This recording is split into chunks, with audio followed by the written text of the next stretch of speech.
네, 추미애 법무부 장관이 내린 윤석열 검찰총장 직무 배제 조치의 효력을 임시로 중단하라고 법원이 결정을 했습니다. 앞서 현장 연결을 통해 보셨듯이 윤 총장은 즉시 직무에 복귀했는데요. 네, 대검에 나가 있는 취재 기자 연결해 보겠습니다. 강은나래 기자, 윤 총장이 바로 대검으로 출근했죠? 네, 그렇습니다. 윤석열 검찰총장은 법원의 결정이 나온 지 40분 만에 대검으로 바로 출근해서 직무에 복귀했습니다. 윤 총장은 대검 청사 정문으로 들어서며 취재진에게 이렇게 업무에 빨리 복귀할 수 있도록 신속한 결정을 내려준 사법부에 감사드린다고 말했습니다.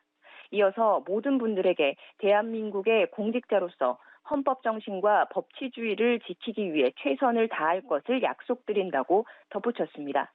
윤 총장 직무를 대행했던 조남관 대검 차장이 나와서 윤 총장과 악수를 나누며 고생하셨습니다라고 인사를 건네기도 했습니다. 추 장관은 공식적인 입장을 내지는 않고 있는데요. 다만 추 장관의 법률 대리인은 법원 결정에 대해서 이해하기 어렵다는 반응을 밝혔습니다.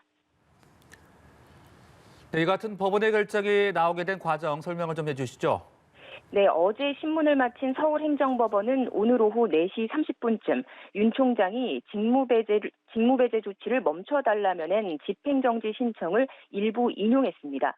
재판부는 선고 후 30일까지의 효력 정지만을 인용했고 그 이후 기간에 대해서는 기각했다고 밝혔습니다.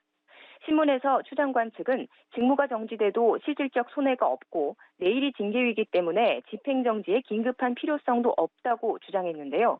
이에 윤 총장 측은 직무정지는 실질적인 해임 조치라며 검찰의 중립성 등과 관련된 만큼 국가적 손해도 발생한다고 맞섰습니다. 법원은 결국 윤 총장 손을 들어줬습니다. 네, 법원뿐 아니라 오늘 법무부 감찰위원회도 윤 총장 손을 들어줬죠? 네, 그렇습니다. 법무부 감찰위원회의 결론은 윤 총장에 대한 추 장관의 조치가 모두 부적절하다는 것이었습니다. 감찰위는 대상자에게 징계 청구 사유가 고지되지 않았고 소명 기회가 부여되지 않는 등 절차에 중대한 흠결로 인해 징계 청구와 직무 배제, 수사 의뢰 처분이 부적정하다는 데 만장일치의 의견을 모았습니다. 감찰위는 법무부와 윤 총장 측 의견 진술을 차례로 들었습니다. 또 법무부 감찰 담당관실이 대검 감찰부에 압수수색 지휘를 했다는 의혹과 판사 사찰 범죄 혐의가 성립하지 않는다는 보고가 삭제됐다는 폭로에 대해서도 살펴본 걸로 알려졌습니다. 이 과정에서 박은정 법무부 감찰 담당관은 상급자 보고를 건너뛴 부분에 대해 보안을 지키라는 지시에 따른 것이라고 답해서 추 장관의 직권남용 의혹도 불거지는 상황입니다. 감찰위는 3시간여 동안 이 같은 의견 청취 과정을 거쳐서 윤 총장에 대한 추 장관의 조치가 부적절하다는 결론을 내렸습니다. 네, 내일 징계위가 예정이 되어 있는데요. 그렇다면 예정대로 열리는 겁니까? 아니면 연기될 가능성도 있는 겁니까?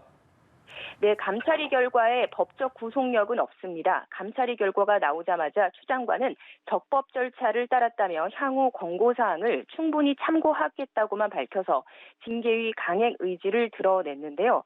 하지만 고기영 법무부 차관이 법원의 결정이 있자마자 곧바로 사의를 밝힌 상황입니다. 징계위에 당연직 의원으로 참여하는 고 차관이 윤 총장 징계위가 열리지 못하게 할 목적으로 사의를 밝혔다는 분석도 나옵니다. 따라서 현재로서는 내일 징계위 개최가 불투명한 상황이라고 할 수 있는데요. 윤 총장 측도 자료를 먼저 제공받아야 한다며 징계심의 기일 변경을 법무부에 신청한 상태입니다. 지금까지 대검찰청에서 전해드렸습니다.